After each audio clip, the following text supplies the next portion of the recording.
Udah. Assalamualaikum warahmatullahi wabarakatuh. Waalaikumsalam Selamat warahmatullahi sore wabarakatuh. akang-akang, ece-ece semuanya, terutama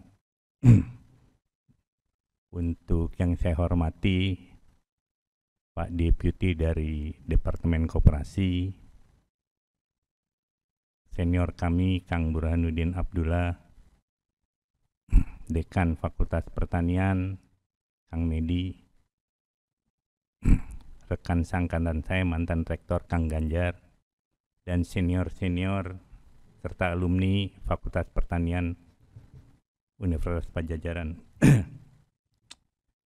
Wah, ini saya nggak biasa untuk presentasi karena praktisi sekali.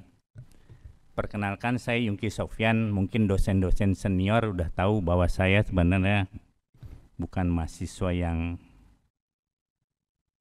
termasuk yang nakal lah. Kuliahnya juga hampir 9 tahun. Deket-deket ke batas DU. Terus saya dikasih kesempatan pada waktu saya jadi salah satu ANS memegang koperasi selama 10 tahun.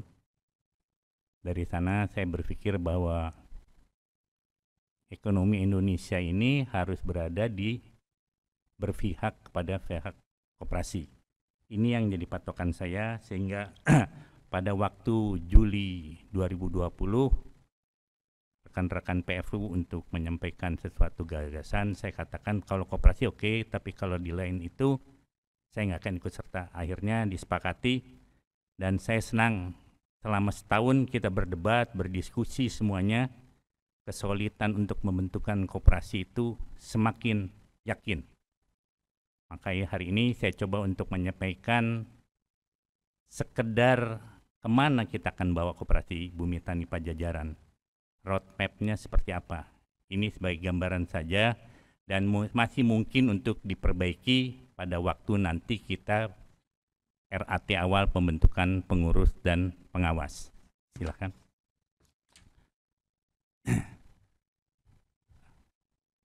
Ya, silakan. Kita mulai dari tahun 2021 sampai 2025. Kita belum berusaha, pendapatan masih nol, laba usaha masih nol, aset kenapa ada 1 miliar per 25? Itu adalah dari iuran anggota yang diharapkan akan berpartisipasi 500 orang, dikali iuran tadi disampaikan oleh Cameta sekitar 600.000 per tahun, 50.000 per bulan, dan ada simpanan wajib lainnya. Ini yang kita perhatikan. Tapi sebelum itu kami sampaikan bahwa kami akan mengelola koperasi ini. Kami akan menyarankan kepada pengurus bahwa bentuk dari koperasi ini adalah seperti disampaikan tadi oleh Deputi Koperasi dan Kang Burhan, bahwa pengelolaan kami adalah sistemnya cenderung kami akan berpikir seperti korporasi koperasi.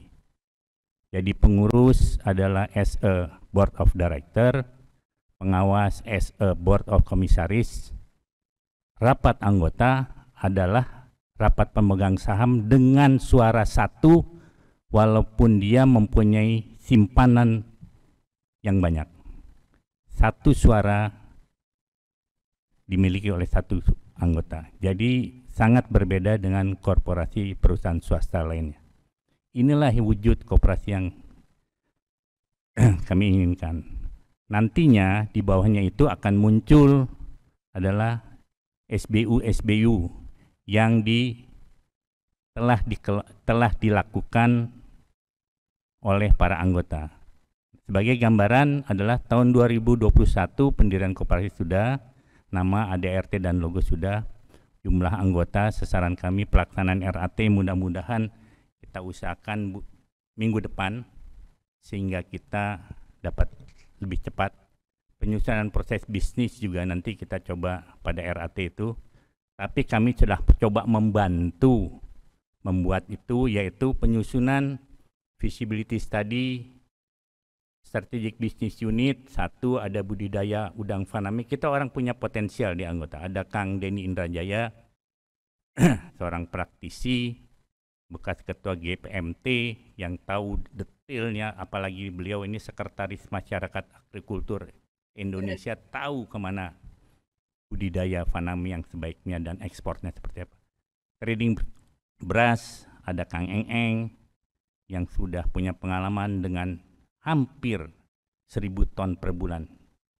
Kita coba berkolaborasi dengan Kang Eng. Ada trading hortikultura, itu ada banyak sekali alumni kita yang bermain di sini.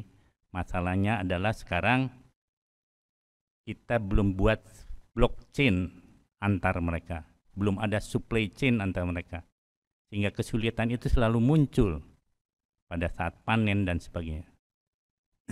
Dan ada yang keempat, yaitu konsultasi pelatihan dan kemitraan usaha, karena kita punya potensi-potensi di alumni. Itu yang kita rencanakan tahun 2021, sebentar lagi 3 bulan kita punya kerja keras untuk membuat ini secara detail. Lanjut. Mulai kita ke 2022. 2022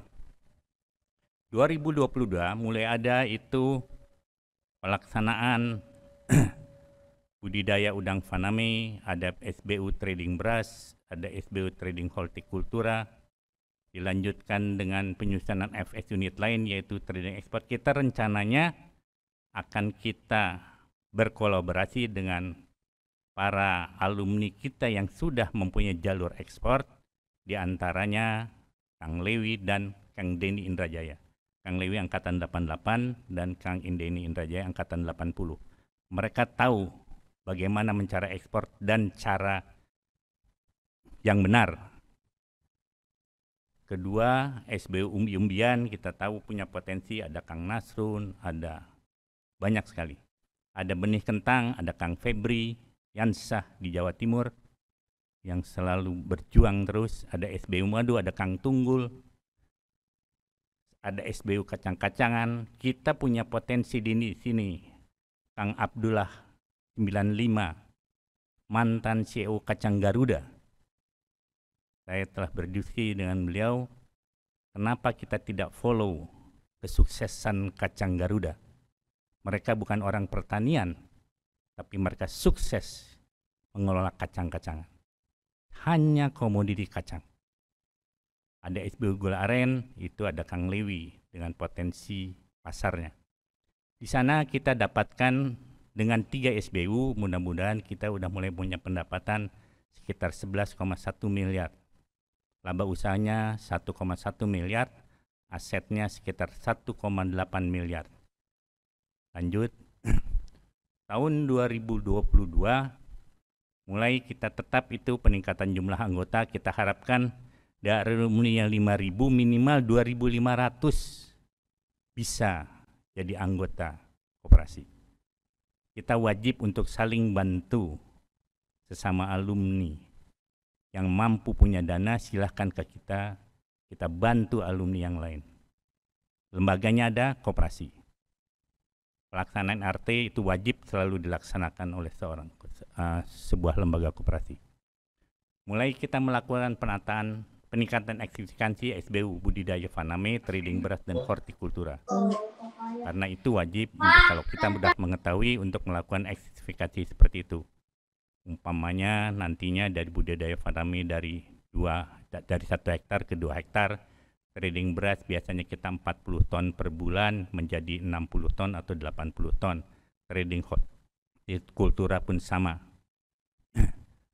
Dilanjutkan dengan SBU, kita mulai tahun kedua adalah kita trading ekspor wajib. Hukumnya kita punya trading ekspor. Kenapa kita punya trading ekspor? Sehingga kita punya pasar tidak ke lokal saja tetapi keluar. Seperti udang kalau kita mengharapkan ke lokal agak berat. Tapi kalau kita keluar seperti horti, kalau kita berpikir kita keluar selama itu biaya produksinya bisa kita turunkan, kenapa tidak? Umbi-umbian, kenapa tidak? Selama kita punya teknologi atau punya mau untuk membuat nilai tambah dari umbi-umbian. Benih kentang sama, madu juga sama, kacang-kacang dan gula aren. Ini yang kita udah akan lakukan. Dan kelihatan di sana dari tahun 2021 22 sekitar 11 miliar menjadi 17 miliar karena ada peningkatan volume, sehingga tentunya laba usahanya juga akan meningkat menjadi 2,1 miliar, asetnya pun meningkat karena aset ini ada aset lancar dan tidak lancar. Silakan, umumnya aset 3,2 miliar per tahun. Silakan. Lanjut. Tahun 2024. Biasa pelaksanaan LRT. Tadi kami sampaikan bahwa SBU itu embrio, tetapi kita akan mendirikan apabila itu SBU-nya setelah mapan, sepertinya kita wajib untuk membuatkan pendirian anak perusahaan di mana mayoritas sahamnya dimiliki oleh koperasi. Mayoritas dimiliki oleh koperasi. Sehingga kita melakukan ekspansinya lebih cepat, akselerasinya lebih cepat. Kenapa? Saya nggak tahu, nanti saya akan konsultasi. Karena saya punya pengalaman. Selama itu PPH Badan tidak berpihak kepada koperasi, berat kita. Selama itu PPN tidak berpihak kepada pihak koperasi, berat kita. Bayangkan Thailand tidak punya di undang-undang dasarnya, tetapi PPH Badannya nol. Saya punya pengalaman. Apabila itu koperasi itu satu NPWP terdiri dari SBU sekian banyak, kalau 12 SBU kali 100 juta ada 1,2 miliar, berapa pajak PPH Badannya yang kita harus bayar? Tapi di samping itu juga saya punya pengalaman, saya pernah diperiksa pajak. Begitu beratnya kita menghadapi itu pemeriksaan, terutama PPN. Jadi dengan budidaya ini sebenarnya kita adalah membuat itu suatu bentuk profesional dan bentuknya lebih terkontrol. Itu yang bisa kita sampaikan kenapa harus ada anak perusahaan. Dan tentunya pembedanan pajak badannya pun sangat berbeda. Bayangkan kalau itu unitnya 100 juta, ada 12 unit badan usahanya, anak perusahaannya punya koperasi, 100 juta paling PPH badannya sekitar 10 juta, kali 12 100 juta. Sedangkan tadi kalau satu unit di bawah NPW yang sana 1,2 miliar, pajak badannya sekitar hampir 300 juta. Capek kita udah kerja, bukannya kita tidak mau bayar pajak, tapi itu ada peluang untuk kita berpikir kenapa harus ada badan usaha. Itu yang ini. Dan kelihatan pada pendapatan usahanya itu karena ada peningkatan ekstensifikasi dari usaha-usaha yang telah berjalan, seperti budidaya fanami mungkin dari 2 hektar jadi 4 hektar, terus trading beras yang tadi 30 ton menjadi 60 ton per bulan, bukan per hari. Kalau Kang Eng itu per bulan dia 500 ton, kita baru 60 ton per bulan. Kita ikut Kang Eng yang udah punya pengalaman. Trading hortikultura pun begitu sama. Kita harus bisa bersaing dengan sayur box dan yang sebagainya dalam persaingan yang sempurna, melakukan blockchain dan supply chain yang baik. Usahanya 2,9, laba usahanya 2,9 miliar, asetnya tentunya naik 4,5 miliar. Lanjut. 2025 kita udah mulai fokus. Ini kita pemantapan usaha judulnya. Pendapatannya sudah 35,4 miliar, laba usaha 4,1 miliar, asetnya 6,1 miliar. Ini yang kita harus cermati, bukankan angkanya, tapi proses untuk mencapai ini yang kita harus perhatikan. Saya yakin karena saya punya tim yang 12 orang itu yang udah solid, saling mengingatkan, dan ditambah lagi beberapa alumni yang berada di luar yang belum sempat kita datangi. Ada Kang Deddy Bisri, ada banyak, ada Kang Anto Laksmanto, ada Kang Amal Pulungan, banyak. Ada yang hebat lagi di kita itu anak-anak alumni 2010, alumni milenial, sangat besar akselerasinya. Ini yang kita rencanakan, dan mudah-mudahan, dan kita berpikir adalah bahwa setiap berusaha yang kita harus lihat adalah berapa perputaran turnover inventory-nya per bulan. Kalau itu inventory turnover-nya 1 bulan, agak berat. Kita berusaha untuk mencari minimal 20 harian. Kalau 20 harian dengan margin atau 15 harian dengan margin 2%, bahkan mungkin kecil tapi dengan berputaran sekitar 2 kali, menjadi 4% per bulan. Kita contoh saja tukang sayur. Masa kita kalah sama tukang sayur yang perputaran harian? Kita dikasih ilmunya, tapi kita belum berani berbuat untuk itu. Mangga. Ini lanjut. Ini salah satu perhitungan kami, mudah-mudahan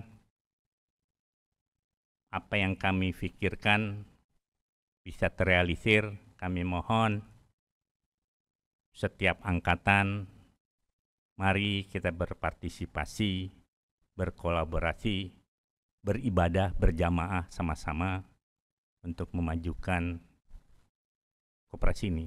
Tanpa partisipasi anggota, tanpa trust anggota, menurut kita sia-sia. Dan kita juga harapkan ada beberapa alumni yang saya coba udah approach yang mempunyai simpanan sukarela, tadi kata Pak Bagus simpanan wajib yang berlainan sekitar 100 orang kali 10 juta, sekitar modal awal kita perkiraan sekitar sekian. Itu yang kita harapkan. Mudah-mudahan ini pelan-pelan tapi pasti kita coba untuk usahakan ke sini. Silakan. Terus ini gambaran saja. Coba bayangkan kita dengan 3 simulasi ini saja. Yang belum tentu ini kita jalankan, tapi ini wajib kita sampaikan kepada halayak ramai para calon anggota koperasi. Jangan kita bermain dengan narasi yang normatif dan kualitatif. Kita harus bermain dengan data dan angka dan kuantitatif dan punya target. Selama itu tidak ada, akan sia-sia kita. Ini contoh saja budidaya Faname. Nanti kita coba sampaikan, ini dengan investasi sekitar 1,6 miliar. Investasi 1,6 miliar, punya laba per musim sekitar 480 juta. Kalau itu ada 2 kali musim, kita udah punya 960 juta labanya. Kalau kita share-nya cuma 50%, berarti kita punya 480 juta. Kalau kita itu share-nya 800 juta dari 1,6, berarti kita punya share 50%. Dan SHU-nya itu sekitar 600 juta. Dibagi ke anggota, asumsinya 40%, 240 juta. Dibagi ke 500 orang anggota, itu dapatnya 480.000. Berapa simpanan anggota? 600.000. Berapa payout rasionya? Besar dibandingkan dengan bunga deposito. Jelas, ini nggak bisa diapa-apain. Jelas, payout rasio dari SHU yang kita kerjakan dibandingkan dengan simpanan, jelas. Bayangkan bunga deposito 3% dipotong pajak, dipotong inflasi, netnya 0,5% per tahun. Akhirnya apa? Mantap makan tabungan. Bukan mantap seperti yang ini. Ini gambaran saja, mudah-mudahan saya ada koreksi, silahkan. Kalau itu SHU-nya dibagi 60%, 360 juta. Dibagi 500 orang, 720.000. Berapa simpannya tadi? 600.000. 120%. Beda sekali, sangat beda. Termasuk di trading beras-beras. Sama. Kita lihat semuanya payout ratio. Selama itu kita tidak berpikir payout ratio, janganlah. Capek kita. Yang tanya anggota apa? Saya simpen iuran pokok, iuran wajib, sukarela, berapa yang bisa dapat benefitnya? Selama itu nggak ketemu, ya nggak akan ketemu lah. Ini yang harus kita perhatikan. Terus sama dari hortikultura. Dari 3 itu saja, Kalau kita tadi yang 1,4 miliar itu kita investasi ke Faname, ke trading beras, dan ke trading beras 360 juta, dan modal hortikultur 100 juta, 1 miliar 240 masih punya saldo gitu. 1,2 miliar rupiah, punya revenue sekitar 13, punya SAU koperasi sekitar 1,096, di SAU dibagikan 436 juta, besar sekali payout ratio yang diterima para anggota dari 3 unit itu saja. Mari kita sama-sama berpikir, mari kita sama-sama bersama-sama. Tidak mungkin kami tim bekerja bersama, kami bekerja tim tanpa ada partisipasi dari seluruh alumni Fakultas Pertanian. Itu yang bisa kami sampaikan. Apabila ada yang kurang berkenan, silakan dengan terbuka. Kami menunggu saran-sarannya sehingga Koperasi Bumi Tani Pajajaran bisa menjadi koperasi yang cukup diandalkan oleh seluruh alumni Fakultas Pertanian. Saya tunggu beritanya bagi beberapa para calon anggota. Saya mohon maaf sebelumnya. Saya sebelumnya selama 6 bulan ini saya coba menghubungi beberapa orang. Saya japri, itu ada sekitar 160 orang yang sudah sanggup menjadi calon anggota mandiri. Saya minta dengan kesediaan dan komitmennya untuk kita sama-sama berdiri, dan 160 orang ini bisa mengajak rekan yang lain sekitar 3-4 orang, berarti kita punya anggota 640 orang, masih sedikit dibandingkan alumni kita yang 5.000 orang cuman S1.